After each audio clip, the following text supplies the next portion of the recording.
Jangan lupa like, share, subscribe, dan nyalain lonceng notifikasinya ya.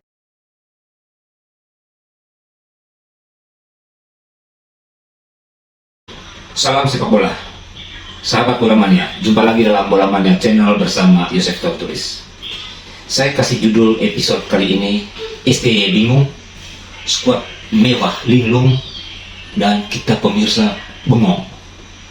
Beruntung Ricky Kambuaya dan Fadil Ramdhani muncul menyelamatkan muka dan reputasi Sinteyong. Kebingungan STY bagaimana skema yang dipakai untuk mengoptimalkan skuad mewahnya. Kebingungan skema dan cara main STY membuat para pemain seperti linglung di lapangan. Nah, kita para pemirsa yang menyaksikan lewat layar kaca terbengong-bengong karena permainan kacau dan Irak mampu mengobrak-abrik skuad mewah STY. Dan di laga kedua, kita juga tidak lebih baik ketika ditahan imbang oleh tim kelas 2 Filipina 1-1. Skuad mewah karena memang ada 6 pemain naturalisasi yang syarat pengalaman di skuadnya Sinteyong, dan ada 3 pemain terbaik Indonesia, pemain asli Indonesia yang bermain di luar negeri. Ada Asnawi, Arhan Pratama, dan Sadil Ramdhani. Mungkin berlebihan dengan judul seperti itu, tapi saya ingin menggambarkan kekecewaan dan mungkin kemarahan dari sebagian pencinta sepak bola nasional. Bagaimana melawan Irak yang notabene kelas 2 Asia, bukan kelas 1, itu dibuat obrak-abrik. Lalu Filipina, tim 2 ASEAN, kita juga tidak bisa menang. Saya sebut STY bingung karena saat melawan tim kelas 2 Asia Irak, STY memainkan formasi bertahan dengan 5-3-2 atau 3-5-2. Dalam sepak bola modern, memperkuat pertahanan bukan dengan menumpuk 3 bek sentral ataupun 5 bek di lini belakang. Umumnya sepak bola modern di banyak negara saat ini memakai formasi 4 bek sejajar. Di sisi lain, STY sudah 3 tahun, bahkan hampir 4 tahun menukangi tim nasional. Artinya sudah tahu secara persis kekuatan dan kelemahan pemain Indonesia, cara main pemain Indonesia, baik teknik, skill maupun fisik. Saat menyaksikan laga melawan Irak, saya benar-benar dibuat terbengong-bengong karena sepertinya pelatih Sinteyong tidak percaya dengan 6 pemain belakang yang tergolong kelas 1, tergolong mewah. Kenapa bukan memainkan 4 bek sejajar, tetapi harus 5 bek? Setidaknya ada 5 pemain kelas 1 di lini belakang yang dimiliki oleh STY. Ada Asnawi dan Sandi Walsh, spesialis bek kanan. Kemudian di bek tengah ada Rizky Ridho, Jordi Amat, dan Elkan Baggok yang selama ini bagus dimain di posisi sentral. Kemudian di bek kiri ada Arhan Pratama dan Seng Patiyama. Ini pemain-pemain kelas 1, pemain bagus yang syarat pengalaman. Lalu di lini tengah ada Maklok dan Ricky Kambuaya, 2 gelandang kelas 1 di Liga 1 di Indonesia. Lalu di ujung tombak ada Rafael Sturik dan Sadil Ramdhani. Sturik adalah pemain naturalisasi dan Sadil Ramdhani adalah salah satu penyerang sayap yang cepat dan agresif yang saat ini bermain di Liga Malaysia. Sebelum terbang ke Irak, Sinteyong memasang target menang untuk memundurkan langkah menuju putaran ketiga kualifikasi Piala Dunia 2026 zona Asia. Tapi anehnya, skema yang dipakai justru dengan 5 bek, 3 bek sentral dan 2 bek sayap. Selain tidak agresif, lebih banyak negatif football, para pemain juga tadi bingung menghadapi tekanan bertubi-tubi dari pemain-pemain Irak. Bagaimana gelombang serangan Irak baik lewat 2 sayap maupun lewat sentral begitu mudah mengobrak-abrik 5 bek, tetapi banyak bolongnya. Bagi saya aneh. Dan Nadio juga di babak gawang juga kurang tampil prima, dan bisa jadi karena memang dia menghadapi tekanan atau stres yang berat melihat serangan Irak yang begitu bertubi-tubi.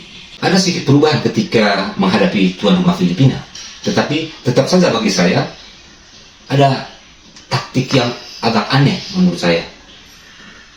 Tetap Sinteyong memakai 3 bek sentral, tetapi dalam formasi 3-4-3 dia memakai 3 penyerang. Tetapi ada beberapa perubahan yang menurut saya aneh. Misalnya Asnawi yang spesialis bek kanan kemudian menjadi penyerang sayap.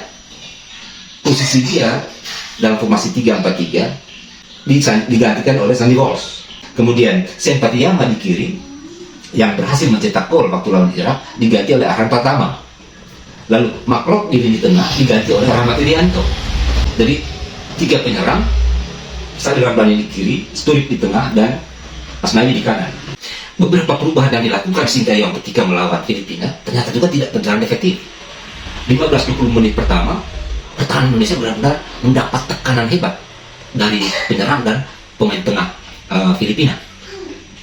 Bahkan saya melihat ada kebingungan lagi karena Asnawi yang bukan spesialis penyerang sayap yang biasanya sangat efektif kalau dia menyerang sebagai dari sisi full back kanan, malam itu tidak terlihat.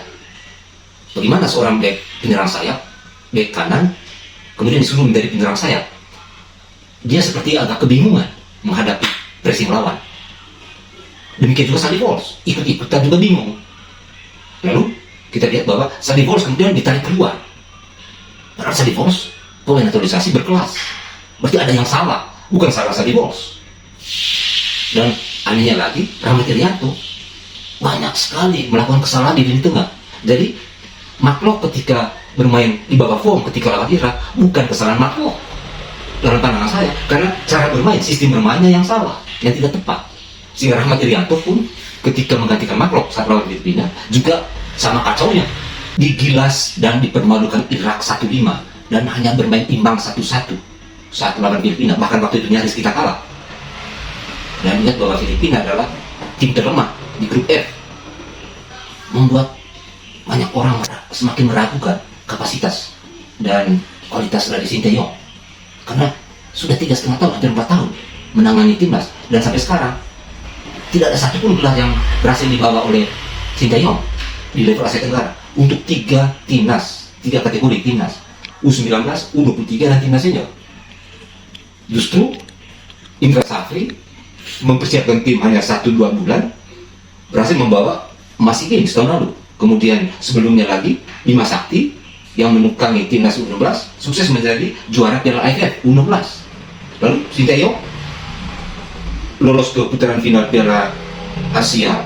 Menurut saya bukan sesuatu yang luar biasa. Apalagi kalau kita lihat waktu itu kita lebih banyak keberuntungan waktu menang lawan Kuwait. Buktinya kita sepanjang melawan Kuwait, persentase ataupun statistik menggambarkan dominasi Kuwait yang begitu hebat. Kemudian waktu lawan Yordania kita semakin tertekan sepanjang pertandingan.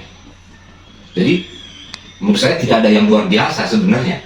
Dalam pandangan saya, hasil buruk di awal kualifikasi Piala Dunia zona Asia ini sudah sepantasnya posisi Sinteyong segera dievaluasi oleh PSSI sebelum terlambat. Setidaknya ada 3 alasan. Pertama, bahwa kualitas permainan tim Garuda jauh di bawah yang diharapkan. Permintaan Sinteyong untuk mendatangkan pemain-pemain naturalisasi sudah terpenuhi, tetapi kualitas permainan tidak menjanjikan, belum menunjukkan level atas Asia. Level atas ASEAN pun masih diragukan. Buktinya Filipina bisa menggilas, Vietnam bisa menggilas tuan rumah Filipina minggu lalu dengan 2-0. Kita dengan susah payah baru bisa bermain imbang 1-1. Alasan kedua, PSSI hampir 1,5 atau 2 tahun bekerja keras, banting tulang, berusaha mendatangkan pemain-pemain naturalisasi, dan itu melibatkan banyak orang, pemerintah, DPR, RI, untuk memenuhi permintaan Sinteyong. Ada 6-7 pemain, dan sekarang bahkan ada beberapa pemain lagi. Semuanya nanti pemain naturalisasi. Dan sudah muncul gerakan penolakan terhadap naturalisasi ini karena sudah didatangkan banyak pemain naturalisasi tapi kualitas permainan timnas begitu-begitu saja. Sementara Sinteyong sudah 3,5 tahun menangani timnas. Jadi apa yang mau diharapkan dalam babak kualifikasi ini, termasuk di putaran final Piala Asia nanti. Karena Irak saja kita sudah dibantai, dan nanti di putaran final Piala Asia selain Irak, di sana juga nanti ada Jepang. Alasan ketiga, kenapa posisi Sintayong segera dievaluasi oleh PSSI, karena target lolos ke putaran ketiga kualifikasi Piala Dunia zona Asia Grup F nyaris mustahil. Boleh dikatakan hanya menunggu keajaiban. Dalam hitung-hitungan saya, kita maksimal 8 bisa mendapat nilai 8, dan bisa jadi hanya 6. Hitungannya bahwa ketika kita menjadi tuan rumah, kita bisa mendapat nilai 3.3 dari Filipina, kemudian mungkin bisa nilai 3 dari Vietnam, tetapi mungkin seri, dan kita maksimal seri lawan Irak. Jadi dengan nilai 6 atau 8, susah rasanya kita untuk melaju ke babak berikutnya, kualifikasi Piala Dunia zona Asia Grup F. Jadi menurut saya evaluasi sudah seharusnya dilakukan, mumpung belum terlambat, karena ini pertaruhannya besar. Liga 1 sudah banyak berkorban, klub-klub sudah banyak berkorban.